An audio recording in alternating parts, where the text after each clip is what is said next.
Hey, what's going on, everybody? Jason here, part 2 on the Flying V build. This is the next day. I got it on Friday. This is Sunday. We will get the Rickenbacker on Tuesday. For now, being Sunday, we're just going to do, I'm going to try to do all this today. We're going to tape up the neck. We're going to polish the frets, glue it to the body, and then hopefully add some wood filler to the joint. And I will show you that if we can do that. Like I said in the first video, I don't know when I'll be able to totally work on this thing because it's kind of cold outside. I think it's like 50 degrees today, so I definitely don't want to, I don't know if I want to be doing any staining and clear coating with it that cold, so I'm going to have to kind of take that day by day. It's supposed to warm up next week back into the 60s. That should be fine. This week, I don't know about. So for today in this video, we're going to tape up the neck, polish the frets, hopefully glue it to the body. That I can do inside. But let's get to it.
Okay, here's the neck all taped up. When you do this, just take your time. It took me about 10-15 minutes.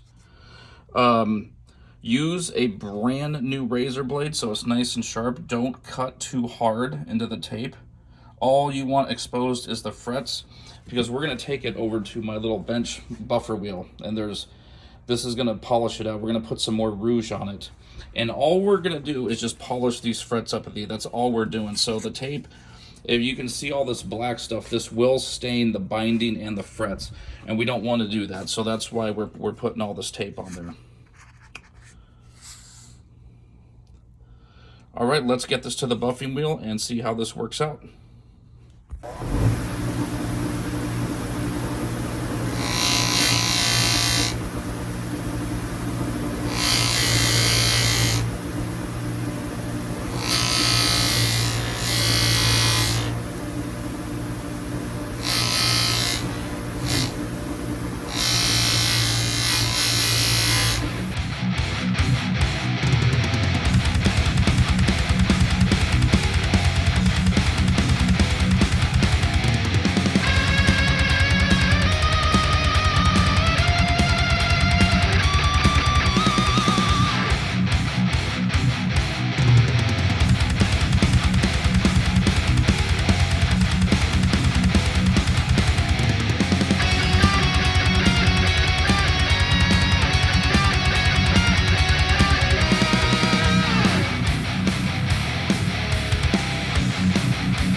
Okay, I think we got this pretty smooth.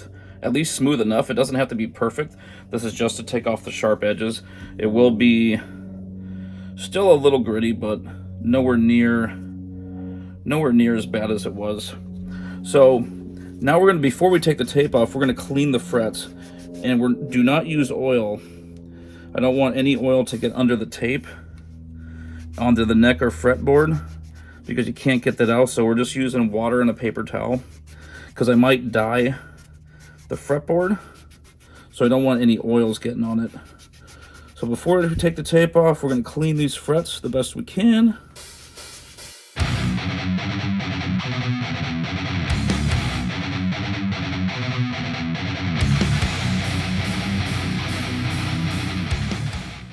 Okay, we cleaned the frets. They're nice and shiny. Now we're just going to take all the tape off. We're done with that. This is not fret leveling. All we're doing is getting rid of the sharp edges. So that's all we did.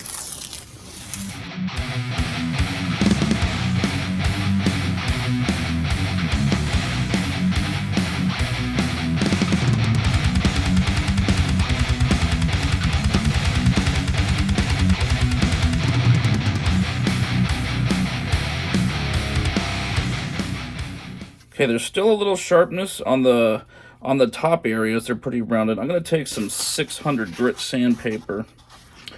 I'm just going to lightly go over these edges right here. Hopefully this doesn't mess up anything too much. I've actually never tried it like this, so hopefully I'm just going to go over this real light.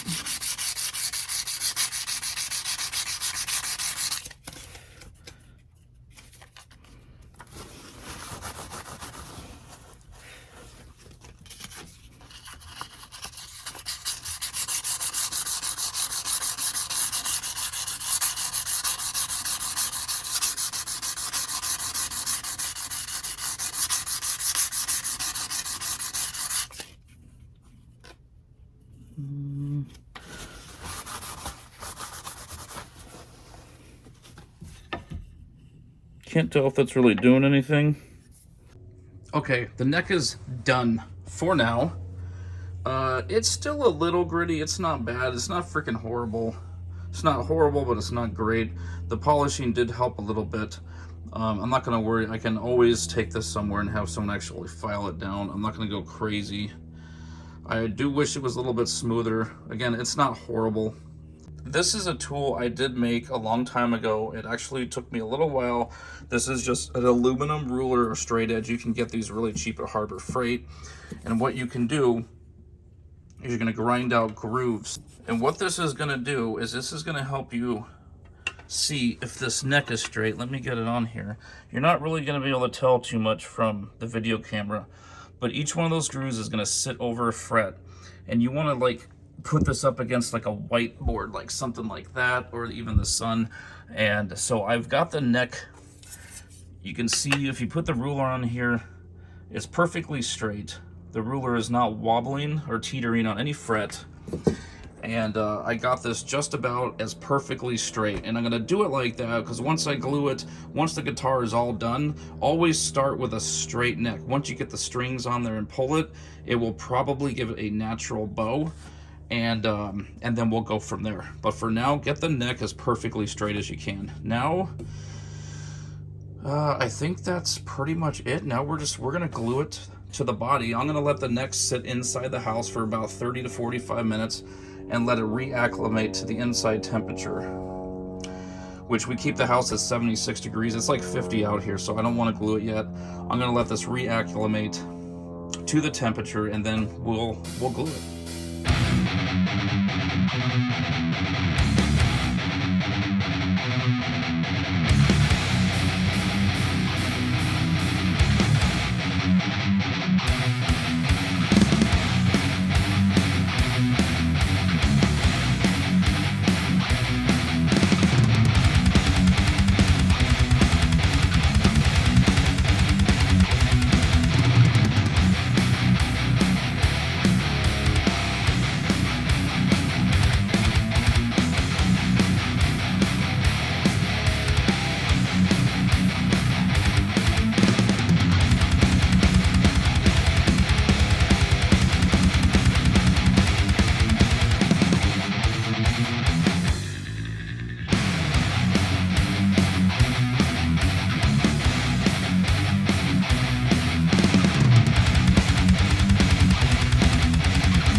right, guys, that wraps it up for part 2. As you can see, we polished the frets, glued in the neck to the body, and then I used that wood filler to fill in that joint, which actually came out pretty good. I don't know if you're supposed to putty on wood filler that much, so we'll see. Hopefully when it dries, it doesn't crack. I may have to put on put some more on there to fill it in if it does crack, but we will see. I let the guitar, with the neck gluing in the body, I let that sit for about 2 hours, and then I put the filler in there. So I'm gonna let the guitar sit completely overnight until tomorrow. Today's Saturday, not Sunday. Tomorrow's Sunday, then I will sand that down. We'll try to get that nice and smooth. Hopefully the stain doesn't change color too much with that wood filler. I think it's going to, but that area where that neck is, I'm just going to really saturate that with the black stain and try to cover up any of that, so you'll just see nice smooth lines. It'll look like the neck was actually part of the body. So that's what I'm hoping. And I do think the neck is twisted. I noticed. Let me see if I can get a picture of that. Okay, not sure how much you can tell from that picture, but it looks like the neck is twisted. Not a bow long ways, but it looks like it's twisted from all the way from the headstock of the tuners back to where it connects to the body. It looks like it's twisted a little bit. It's very, very slight. Hopefully that doesn't affect the strings too much. We'll find out, because I don't want to dry fit anything yet. I just don't want to put everything together and then take it all apart. So we're just going to keep going. And then if the neck is messed up, if it's twisted too much, maybe I'll have it take us somewhere, have the frets leveled, see if that'll help. But so far, so good. Everything's going good. Hopefully that wood filler works good and it doesn't dry and crack. But as long as that wood filler works, we'll be able to sand it down really smooth. It'll make that neck joint look really cool. So stay tuned for part 3. Thanks for watching, guys. Click to subscribe if you haven't, because we're going to keep going on this series, and we have another guitar to do too. We got that Rickenbacker coming on Tuesday, so stay metal out there.